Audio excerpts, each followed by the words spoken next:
start design from an empty sheet of paper? How do you actually start design onto a site? You are given a site. Normally it's site related, and you have an idea about how to start the design. So the idea will come from you guys based on whatever studies you have done on the site. For example, the terrain, the weather, the sun orientation, the site analysis. I just talk basic language first.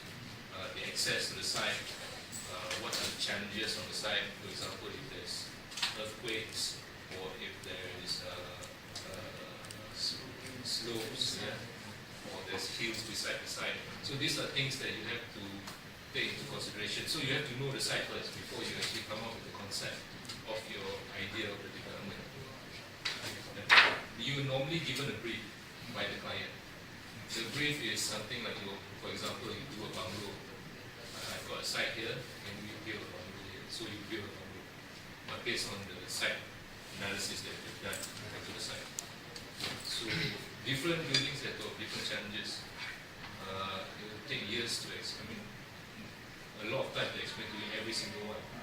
So things frustrating. Not all projects the same. Yeah, that's for sure. And given to a different architect, it will come out differently. So it's very dynamic. The profession is very dynamic.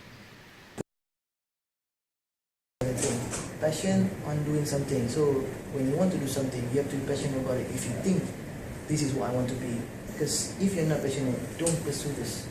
We advise you don't pursue if you are not passionate about architecture, about design. That's not QS. Something else. Same as well as QS. Really? what Shah said just now. Are you passionate about materials? Are you passionate about calculating?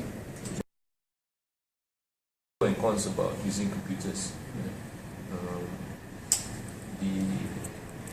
The ability to do mistakes are higher with computers because you tend to cut and paste. And then because of time, because with computers you can do things faster, you lose the touch about drawing every single line. The senses. I still believe that the basis of an architecture school should always be drawing lines first. Be good at drawing, but you can always train. It is something you can pick up. Yeah, it's something you can pick up. You guys are still foundations, right? You guys are first years.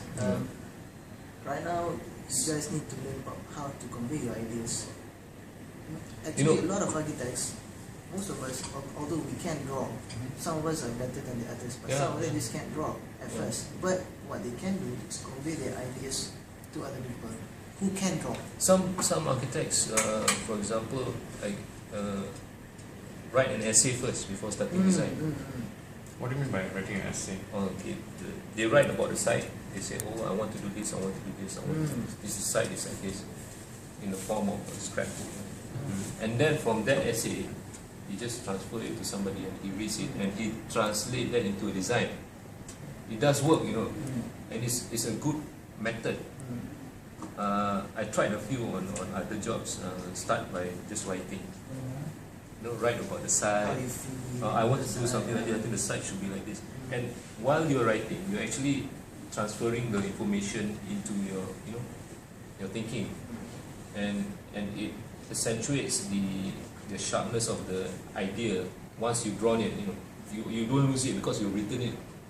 You've kept that all the good points written down in the form of an essay, in the form of a short essay, whatever points. And then you start drawing, and then you don't forget about the points and stuff. If you can't draw, there must be ways you can translate your idea. Professionally, we're not allowed to. Yeah, we're not allowed. Why? There are five in Malaysia. We have 5 professional careers. Okay. Doctors, accountants, engineers, architects, and I can't remember what's the other one. So these 5 cannot promote. Even actually our signboards cannot be more than a certain size, certain dimension. We can't come out. We even can't promote in TV. We cannot promote TV episode. Lawyers, except for doctors. Doctors can only do big sign because it's medical. the site, but the details, the making up of the building itself. For example, determination of a material from steel to wood, or even from wood to concrete. So those termination are very important for us at GDP. That makes up a building, you know.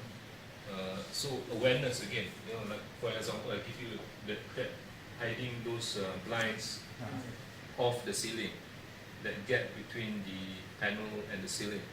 That is very important for us. Even this perforated metal, it stops earlier, it doesn't touch the carpet on the ground level. There's always a reason for that. So these are small details that we are, yeah, that separates us. To us, that's what very important for just us. is very important, because it shows that everything that we do has a reason and has a purpose. Yeah.